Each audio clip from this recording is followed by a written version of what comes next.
Perfecto. Entonces, partimos hoy día la clase número 10 de Proyecto de Vialidad Urbana. Esta clase, que es sincrónica, se recoge entonces, como lo hemos hecho durante el semestre, de una clase asincrónica. Y en esta oportunidad vamos a hablar de modelación peatonal, ¿ya?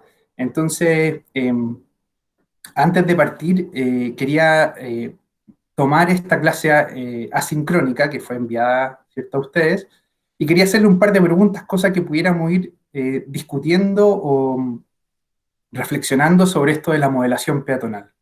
Y para eso tengo acá entonces Mentimeter, ¿cierto? Menti.com, que ustedes ya lo conocen, ¿cierto? Y tengo acá dos preguntas que quiero hacerle. Primero quiero un poco desafiarlo a ustedes a que escribamos lo que se les venga a la mente sobre qué es lo que es este nivel de servicio peatonal. ¿Qué trae detrás? ¿Qué significa? ¿Para qué se usa? ¿Qué es lo que me está diciendo un nivel de servicio peatonal? Entonces, si ustedes pueden ir poniendo algunas palabras, algunas ideas que se les venga a la mente de qué es lo que sirve este, este, este concepto, ¿cierto? Este indicador, y por qué se usa, por qué lo necesitamos en un proyecto como el que están haciendo ustedes en Renca, ¿cierto? Y cómo ustedes ya lo pueden empezar a implementar. Acuérdense, se meten ahí a menti.com y usan el código 21850245. ¿Qué se les viene a la mente? ¿Qué elementos están detrás de este nivel de servicio? Eh, ¿Y qué cosas aparecen? Perfecto, buen punto. Comodidad, cantidad de interacciones, seguridad. Súper importante. Recuerden que este nivel de servicio peatonal es un indicador que básicamente es cuantitativo, ¿ya?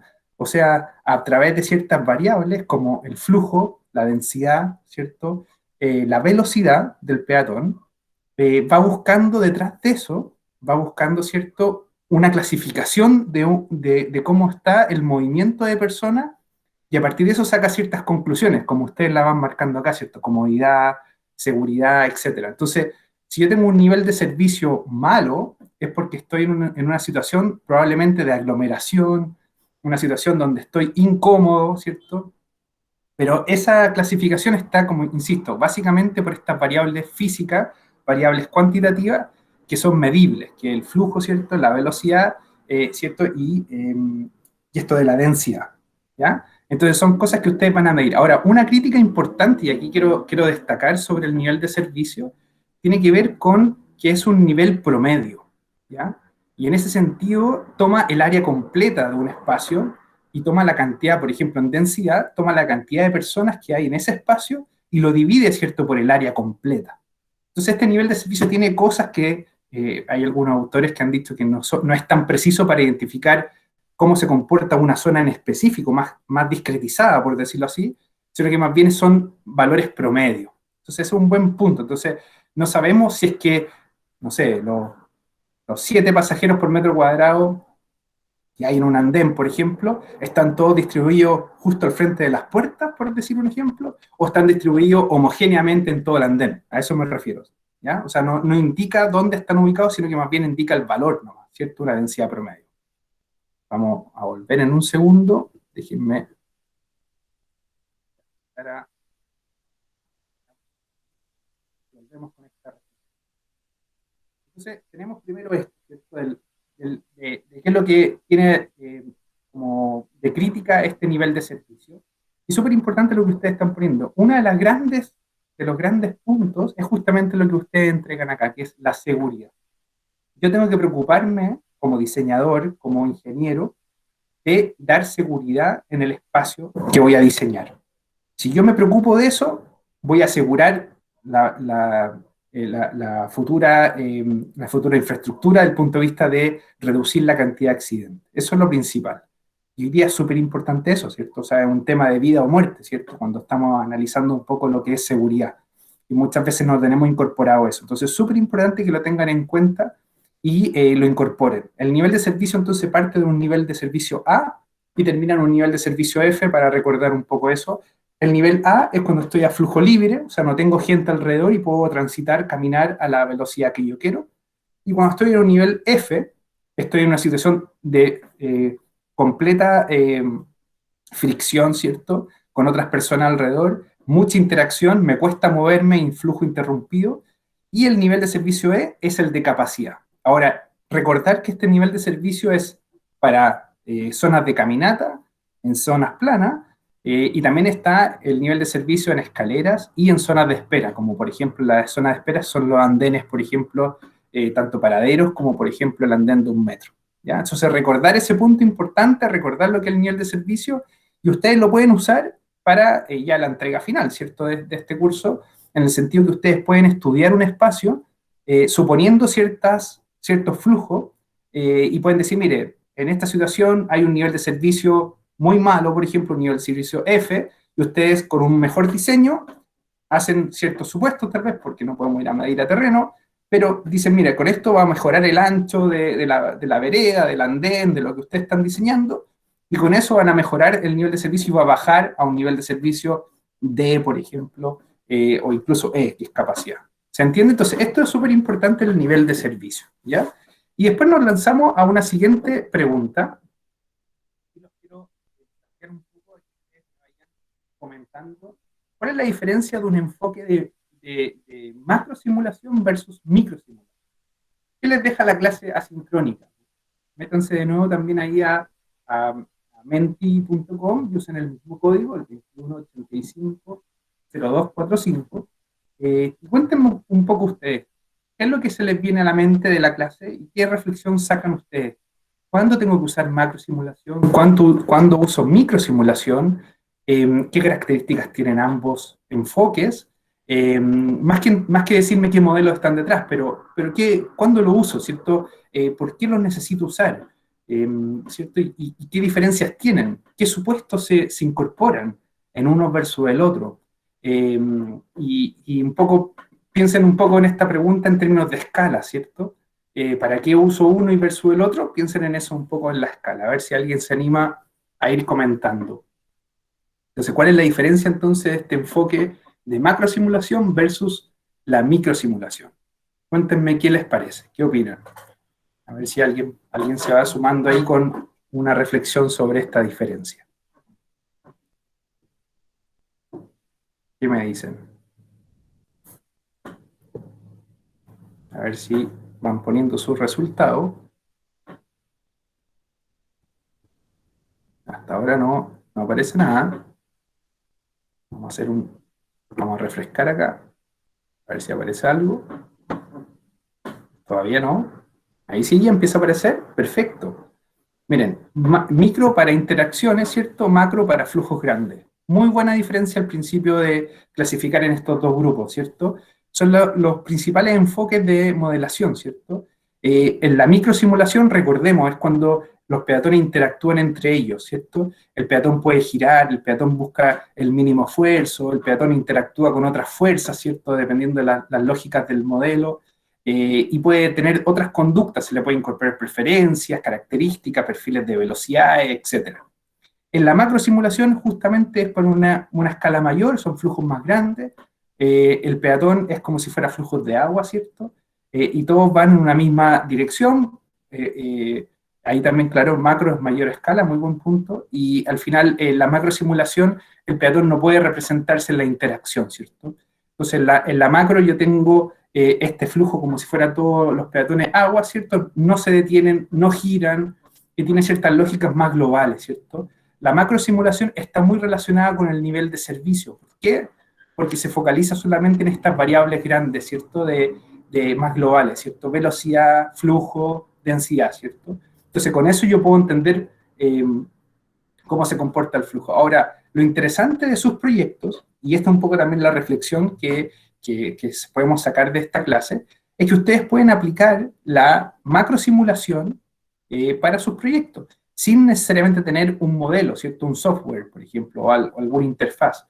¿A qué me refiero con eso? Que ustedes pueden desarrollar, como yo les explicaba en la clase asincrónica, pueden trabajar, por ejemplo, dividiendo los espacios por bloques y ir mencionando, por ejemplo, qué bloque tiene mayor densidad que otro, y ver, compararlo con el nivel de servicio e ir comparando esto con sus diseños, cómo el diseño va a mejorar el nivel de servicio por cada espacio de bloque que ustedes vayan dividiendo en su análisis. La vereda puede ser un bloque, el paradero puede ser otro bloque, y son rectángulos, ¿cierto? Son figuras geométricas, ustedes pueden calcular el área, por tanto se asumen cierta cantidad de pasajeros adentro o a partir de ciertos datos de TPM o de cierta frecuencia, asumiendo un porcentaje de pasajeros que está lleno, que no, no todos los buses van llenos, pero un porcentaje de demanda, y ahí van buscando formas de buscar criterios, pueden asumir cuánto se llenan, por ejemplo, esos espacios y cómo se van dividiendo. Obviamente el andén es distinto a la caminata en la vereda porque son dos niveles de servicio distintos, ¿se acuerdan? Entonces son distintas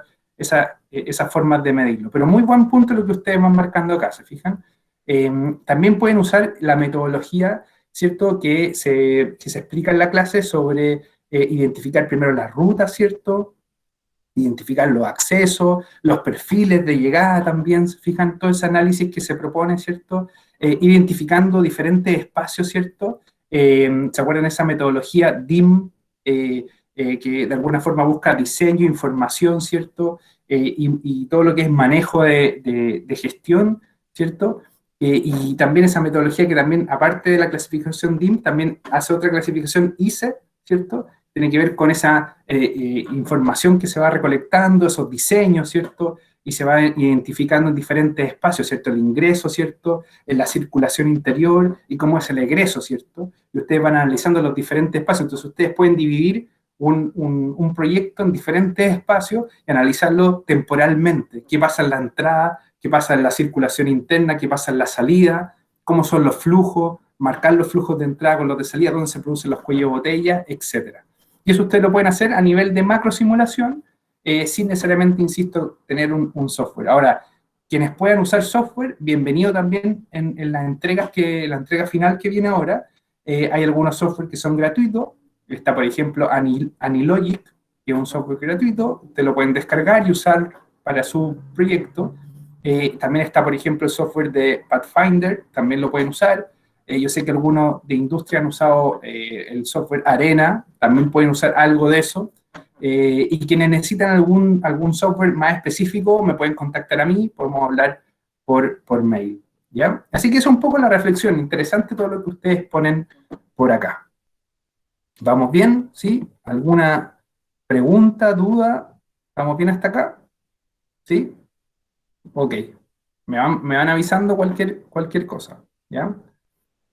Vamos a ocultar eso, ¿ya? Me avisan cualquier pregunta o comentario, ¿ya? Entonces vamos con la presentación de hoy día. Hoy día les quiero presentar algo que les va a servir no solamente en el entendimiento de este curso, sino que también para quienes sigan un poco la investigación. ¿A qué me refiero con esto? Una potencial tesis sobre temas de transporte, movilidad urbana, proyectos de transporte público y especialmente en el tema que veo yo, que es temas de modelación peatonal, ¿ya? Entonces, yo sé que algunos de ustedes ya lo estoy tomando como profe guía, por ejemplo, Andrés, también está ahí conmigo, él es tesista mío, y está estudiando también la microsimulación peatonal. Entonces, son temas que yo ofrezco para cada semestre. Y aquí les quiero contar un poco la tesis que yo hice hace un tiempo atrás, ¿cierto? Hace un buen tiempo atrás, hace casi más de 10 años atrás, sobre la microsimulación peatonal. Y más que los resultados puntuales que pueden hacerle interés a ustedes, les quiero también mostrar cómo se estructuraría una memoria, por ejemplo. Y cómo ustedes pueden ir tomando un poco esta estructura y que les sirva también para cómo ustedes se plantean sobre el tema muy atingente a la clase, ¿cierto? Que es microsimulación peatonal, y que les sirva también para sus propias memorias futuras y cómo van a ir ordenándose también, y yo feliz en tomarlos como profe guía a futuro, ¿ya?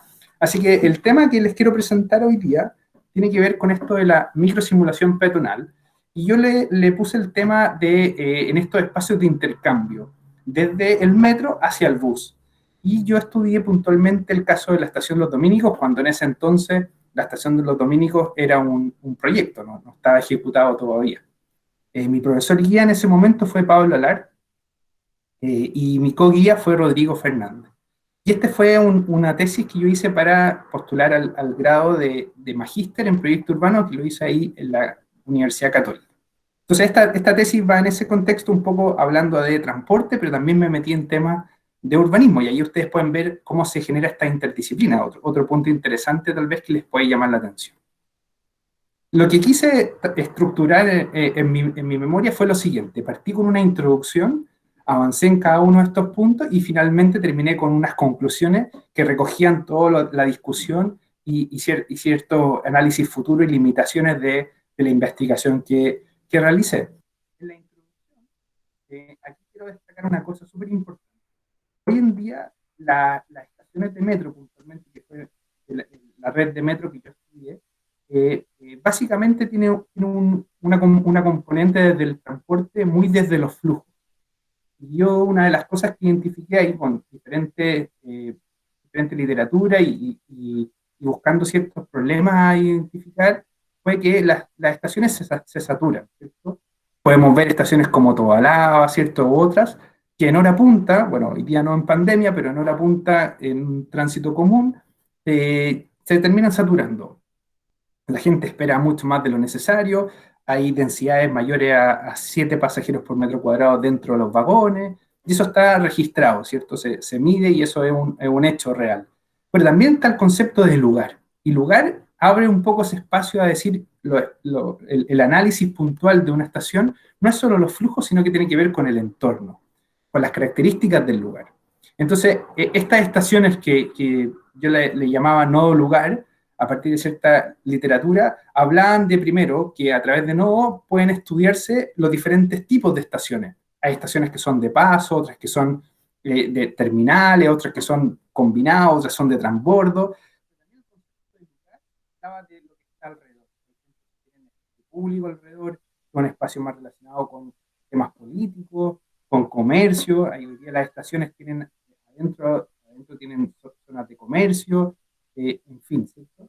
Entonces, yo estudié un 10% de la red, algunas estaciones que ahí aparecen en círculo negro, pero también el concepto de lugar, lo que pasaba alrededor, ¿cierto? Y eso fue interesante, porque empecé a abrir un poco el espacio, ¿cierto?, de análisis, no solamente desde los flujos, ¿cierto?, el número de pasajeros por hora o la densidad, sino que también esa otra componente. En ese sentido, uno de los objetivos de mi memoria, ¿cierto?, de mi tesis, tiene que ver con cómo a partir de la microsimulación yo puedo generar mejores recomendaciones de diseño. Para eso, entonces, yo lo que fui haciendo fue diferentes objetivos específicos.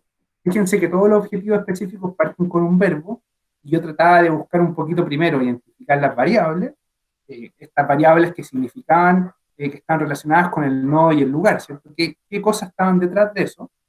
Simular diferentes escenarios, yo tenía que proponer escenarios de simulación, y a partir de los resultados yo sugería ciertas recomendaciones. Y mi enfoque era desde el diseño, o sea, cómo a través de la simulación yo podía comparar diferentes escenarios y finalmente proponer el mejor diseño. Y por último, a partir de esas simulaciones, recogía los mejores diseños y después simulaba los dominicos y lo comparaba entonces con los dominicos, a ver qué pasaba, y lo comparaba con las recomendaciones de diseño que yo proponía. Entonces comparaba a los dominicos con esas recomendaciones y de esa forma podía ver si los dominicos estaban cumpliendo las recomendaciones que yo había propuesto. ¿Ya? Entonces ese era un poco el esquema que hablaba acá. Los dominicos, ¿qué es lo que traía en ese momento? Traía un proyecto de tranvía que complementaba, ¿cierto?, estaba el pueblito de los dominicos, a la plaza, ¿cierto? Y esta estación combinaba supuestamente con este tranvía. Era un tranvía que iba a recorrer por toda la comuna de Las Condes. Eso significaba un aumento importante de la demanda, significaba también que se iba a complementar el proyecto con comercio, ¿cierto?, con espacio público, con otras cosas, ¿cierto?, que tenían que ver con esta condición no solo de flujo, sino que también de lugar. ¿Ya? Y ahí entonces aparece este concepto de nuevo lugar y cómo yo lo esquematizo acá a partir de diferentes imágenes, ¿cierto? El espacio, ¿cierto?, va formándose a partir del tren andén, por ejemplo, el primer espacio, donde el peatón hace la descarga y carga, ¿cierto? Pero también aparece un segundo espacio que es el andén escaleras, o sea, cuando ya pasa a otro nivel, ¿cierto?, a las mezaninas, la mezanina donde están las boleterías, ¿cierto?, donde se genera este lugar de lo que es pagado y no pagado, ¿cierto? Después aparece el espacio complementario, que es comercio, espacio público, etcétera, y finalmente la ciudad, ¿cierto? El espacio urbano, la calle, ¿cierto? El nivel de las plazas, la vereda, etcétera. Entonces, se fijan, yo al menos diferencié estos 5 espacios donde los domínicos tiene diferentes, en su minuto tenía diferentes componentes de flujo, flujos que se entrecruzaban porque venían de los domínicos desde el pueblito con el tranvía, ¿cierto? Que era la línea celeste que ven ahí, y se combinaba con los otros flujos que venían de los paraderos, ¿cierto? Que es esa línea naranja, ¿cierto? Y que tenían que ver con el flujo de Transantiago de ese momento. Habían 3 accesos que aparecen ahí en un cuadrito rojo, ¿cierto? Y cómo se iban a generar entonces estos flujos a partir de esos accesos también y cómo se iba a complementar. Me avisan si hay dudas hasta el momento. Y después la metodología. Entonces yo explico el caso de estudio, luego me voy a la metodología, y aquí establezco la metodología en 4 etapas. Primero identifico las estaciones, ¿cierto? Incluso también las variables que están detrás. Hablo de la microsimulación, cuáles son los escenarios, ¿cierto? ¿Qué es lo que está detrás del modelo que yo usé? ¿Cuáles son las recomendaciones que voy a proponer? ¿Cómo uso un criterio para elegirla, etcétera? Y después hablo de los resultados, ¿cierto? Los comparo con algunos estándares que ya existen de diseño y finalmente llego a las recomendaciones propiamente tal. Entonces, voy por cada una muy rápido para que ustedes vayan entendiendo cuál fue la lógica de esta investigación que hice. Primero fue estudiar los flujos, hablando de este flujo que tienen las estaciones. Dentro de la muestra que yo tomé, se analizaron los flujos, ¿cierto? Y obviamente también el concepto de lugar. O sea, cuántos metros cuadrados de concepto de lugar había bajo cierto criterio de área de influencia. ¿Se acuerdan un poco sus proyectos que tienen que ver con la escala, la área de influencia? Aquí se buscó un criterio similar. Y luego también algunos otros datos que tenían que ver con el servicio propiamente tal. Por ejemplo, los tiempos de demora, la caja de boletería, los torniquetes, ¿cierto? Hay unos valores mínimos, unos valores máximos, unos valores promedios, y estos valores son súper importantes porque también sirven para ponerlos como input en la modelación. Entonces es súper importante recoger tanto los flujos como estos tiempos de servicio. Después el segundo paso fue ir identificando qué elementos de circulación existían en cada uno de los 5 espacios de estos grandes 5 espacios que clasifiqué. Y ahí, por ejemplo, habían variables físicas, otras espaciales, otras operacionales. Las variables físicas principalmente eran dimensiones. Entonces, cuánto era el ancho del andén. Y las variables especiales eran elementos de circulación que cambiaban el comportamiento, una columna, un pasamano, algo que facilitara, por ejemplo, la accesibilidad, etc. Y la variable operacional tiene que ver con frecuencias, con principalmente tiempos, y son variables que yo podía medir o que podía sacar de algún dato de algún lugar. Entonces, me permitió entender qué elementos estaban detrás y de alguna forma cómo los podíamos ir representando a través de estas variables, ¿cierto? Un tercer punto en la metodología era, de alguna forma, comparar y entender qué manuales existían. Entonces estaba el manual de Metro de Madrid, había un manual utilizado, ¿cierto?, en el Reino Unido, y también algún manual chileno. Y ver un poco qué me decía cada manual para cada uno de los elementos que yo había visto, algunos valores para los andenes, otros para la escalera. Entonces, esto es lo mínimo que debería cumplir. En ese entonces, era el 2008 por ahí, no estaba todavía las recomendaciones de accesibilidad universal, ¿cierto? Y de ciclo inclusivo, no había nada de eso, pero sí había ciertas nociones de que habían que cumplir algunos estándares, ¿cierto? Como por ejemplo anchos mínimos de escalera, ¿cierto? Y algunas otras cosas así. Entonces, súper importante. Y se usaban conceptos como, por ejemplo, rampas, ¿cierto? Para minusválidos, cosa que hoy día acuérdense que esa palabra no se usa, y se usa personas, ¿cierto?, con movilidad reducida o discapacidad.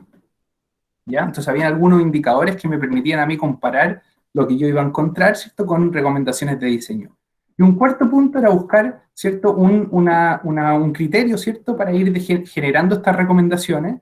Yo entonces busqué alguna forma, unos criterios que decía que yo voy a encontrar un valor de diseño siempre y cuando la variable no logre mejorar mi rendimiento. Esto es en la misma proporción. ¿Ya? O sea, va a ir como decreciendo un poco ese aumento, entonces ahí yo llego a un punto como de inflexión y ahí recojo ese valor. Y obviamente también había algunas consideraciones, ¿cierto? Que el caso de estudio como los dominicos era una estación terminal, entonces tampoco había situaciones de subida y bajada simultánea. Y también otras consideraciones era que yo no pude en ese momento acceder a la demanda real. Entonces lo que hice fue tomar la carga completa de un tren, que eran alrededor de 1.500 pasajeros, y supuse ciertos porcentajes de demanda.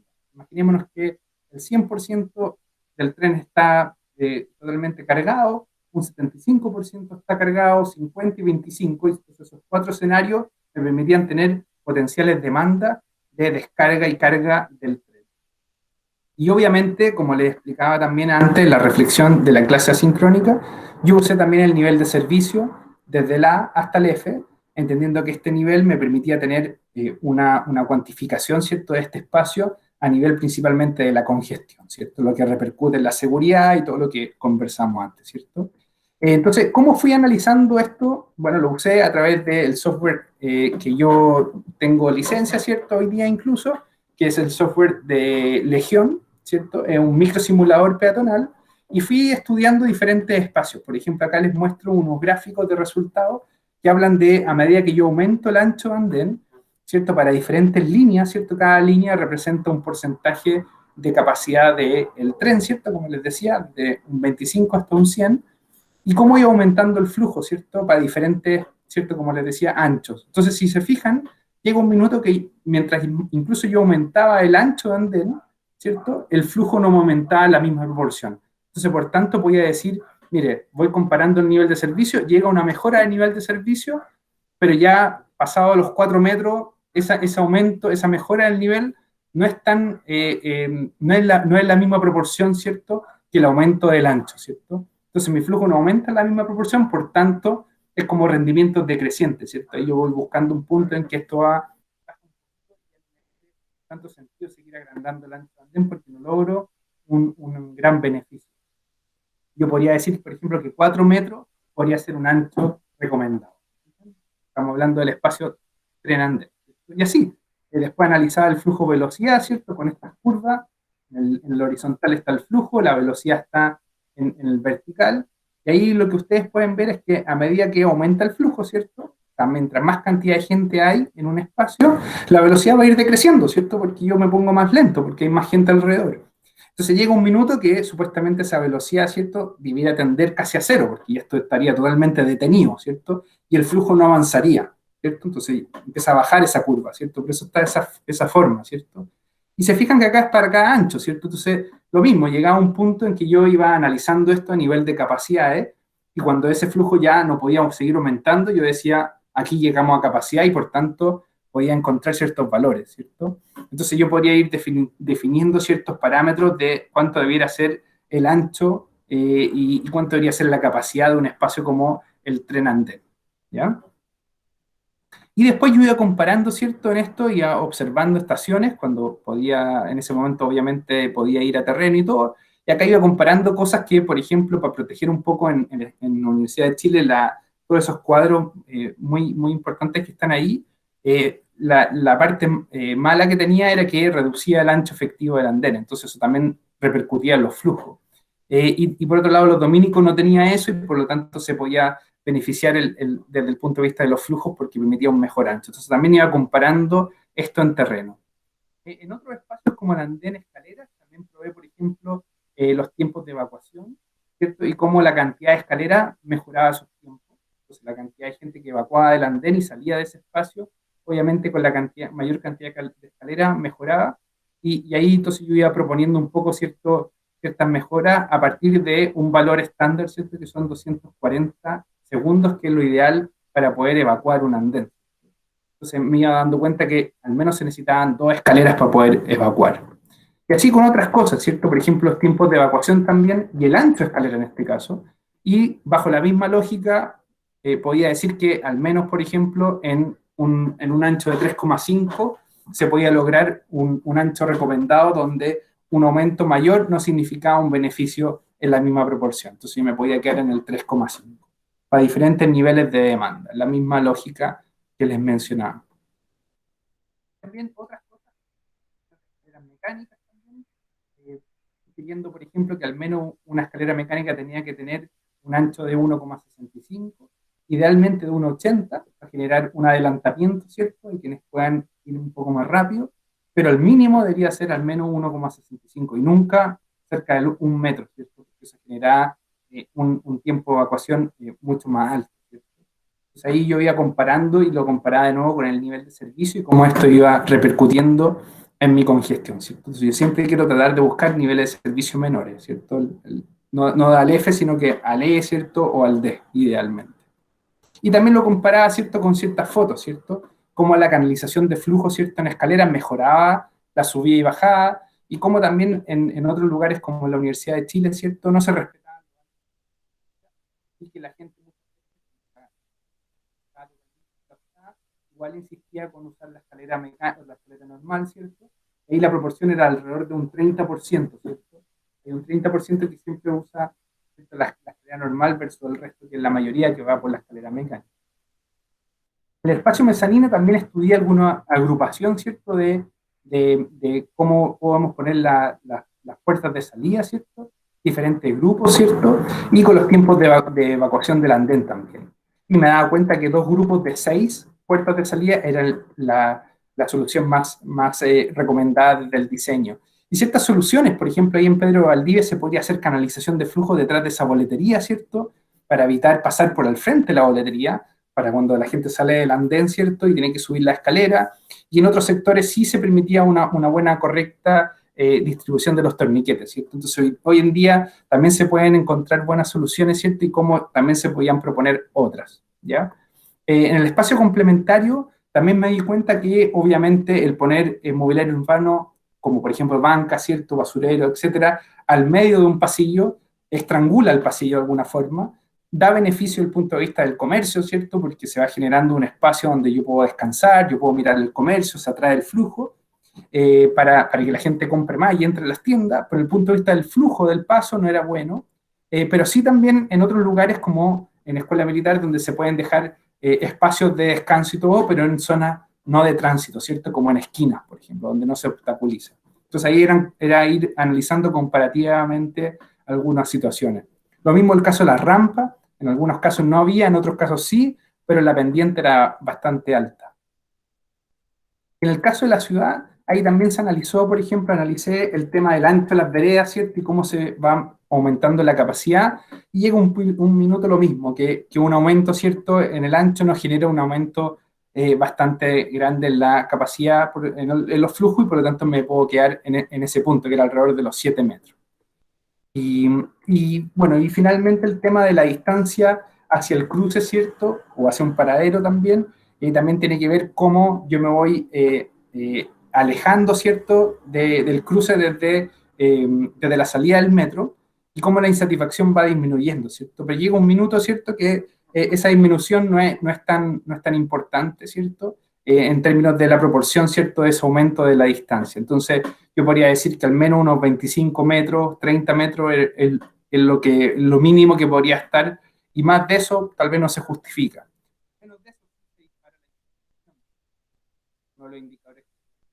Lo mismo con el paradero, ¿cierto? Alrededor de unos 25 metros es como el valor que yo encontré como mínimo a considerar. Y eso en el nivel de espacio de ciudad, ¿cierto? Y ahí se puede ir comparando algunas cosas como el comercio informal, que obstaculiza los flujos, pero es válido también, o sea, cómo podemos hacernos cargo de eso, y también el tema de los pasamanos, que genera un mejor orden de los flujos de subida y de bajada. Y finalmente lo que hice fue estudiar el escenario base y futuro, con esto de aplicar estas recomendaciones a los dominicos, y estudié algunas cosas que ya se pensaban del proyecto, ¿cierto?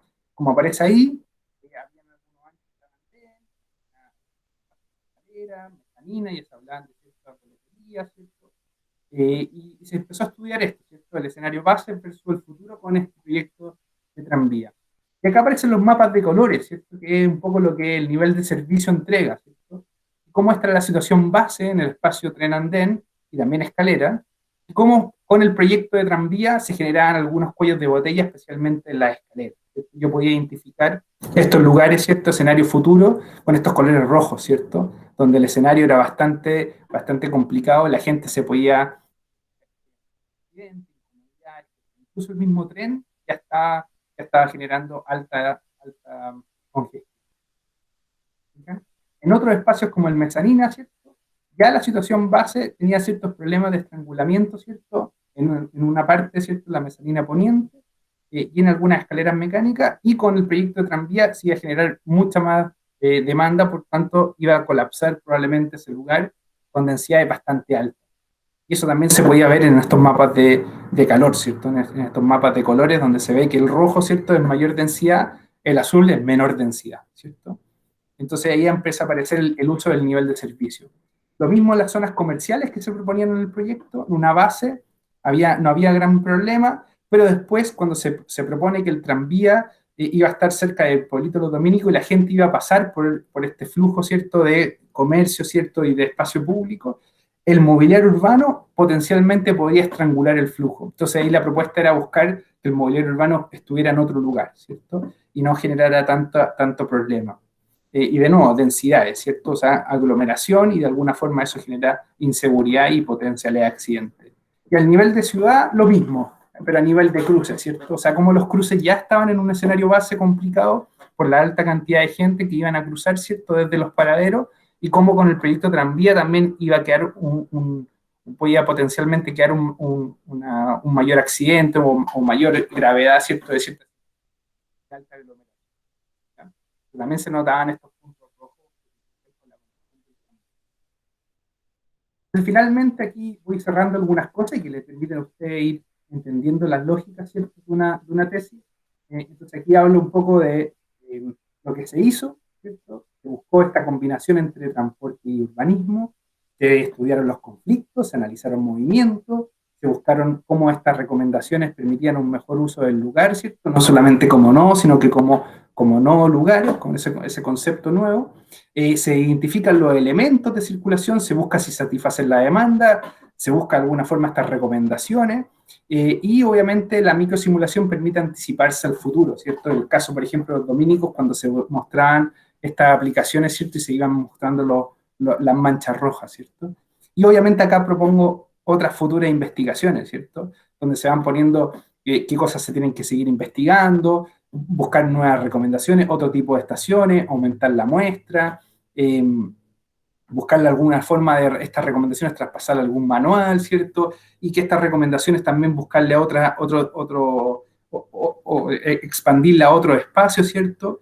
Y también incluir este costo-beneficio, ¿cierto? Que es algo que ustedes ya tienen que ir armando, ¿cierto?, para la próxima entrega final, ¿cierto? Que tienen que ver con esta evaluación social de proyecto. Y por último me faltaba identificar estas lógicas, ¿cierto?, de cómo poder potenciar el comercio, ¿cierto?, a través de los flujos peatonales, ¿cierto?, y que no necesariamente es un obstáculo, ¿ya? Así que y otros resultados parecían otras ideas, ¿cierto? Y yo también la quería, ¿cierto? Y resumía, ¿cierto?, en estas recomendaciones, que es lo principal que les muestro. Y aquí iba mencionando de qué es lo que yo sugería como recomendación para cada uno de los puntos, incluyendo las otras, las otras recomendaciones que fue la diapositiva anterior que pasé rápido. Aquí aparecía cuánto tenían que ser el ancho de andén, el mínimo, el tema de los pasamanos, de otras cosas, de escalera, ancho de escalera, la huella y contrahuella, varias otras ideas acá, ¿cierto? Y en los otros espacios también, ¿cierto? El comercio, cuánto tenía que ser el ancho del pasillo, y si hay escaleras, cuánto tienen que ser esas escaleras. Entonces me recogía también de algunos manuales, la distancia al paradero, etc. Y con eso termina. ¿Se entiende? Entonces, eso fue un poco lo que les quería mostrar hoy día. Les quería presentar un poco esta discusión, ¿cierto?, de cómo poder aplicar un modelo de microsimulación y de alguna forma que ustedes vieran cómo esta aplicación se puede llevar incluso a una tesis de pregrado o posgrado. Así que no sé si hay preguntas, comentarios, podemos hablar algo puntual que les pueda haber quedado dando vuelta. ¿Qué les parece? ¿Qué les pareció la presentación? Quienes pudieran estar ahí presentes, atentos a lo que iba conversando. ¿Alguien quisiera comentar algo? Profe, una consulta Dale, Andrés. respecto a los niveles de servicio de Fluent. ¿Sí? ¿Hay otro estándar que se maneje para evaluar el nivel de servicio en las estaciones? Eh, Es una buena pregunta, Andrés. Yo lo que tengo entendido, bueno, tú podrías usar otro estándar, ¿eh? Podrías tal vez hablar de, por ejemplo, el espacio ocupado, tal vez, y armar una clasificación a partir de cómo se ocupa el espacio y cuánto porcentaje se ha ocupado, y podrías generar tu propia clasificación. Ahora bien, lo interesante de Fluin es que este investigador de los años 70 viene con esto y ya se ha adoptado como un indicador ya casi universal. Entonces, para todas las personas que investigan sobre estos temas, cuando hablan de nivel de servicio de Fluin, eh, básicamente todos lo entienden y saben a qué se refieren. Y entonces yo sugeriría siempre utilizarlo.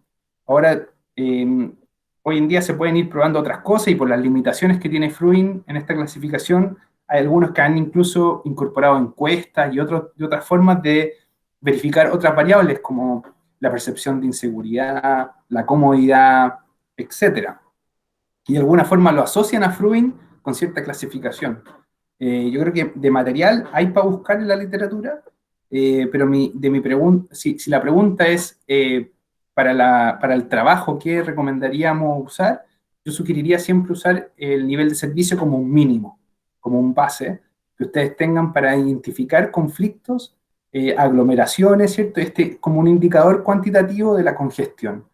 Y con eso tener un mínimo. Ahora, si a eso ustedes le quieren agregar algo más, bienvenido. Bienvenido sea, y ahí pueden ir a buscar un poco de material de literatura que hable un poco de cómo puedo medir en otros lugares esto que estamos hablando de la congestión. Ahora, eh, también depende de lo que ustedes quieran y de la escala que quieran analizar. Ahí, por ejemplo, en la clase asincrónica, por eso que esta pregunta, Andrés, es muy buena, porque depende de lo que ustedes quieran estudiar.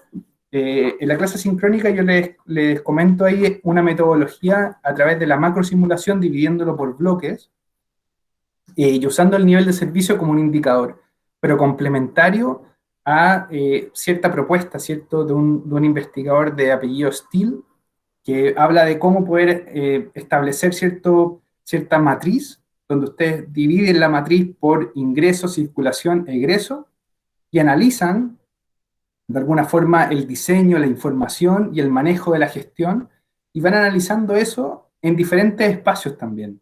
Entonces, también hay otras formas de identificar y de mostrar o visualizar los problemas, no solamente con manchas de colores, sino que también con matrices, por ejemplo, donde ustedes vayan clasificando la matriz, incluso a la matriz le pueden poner colores.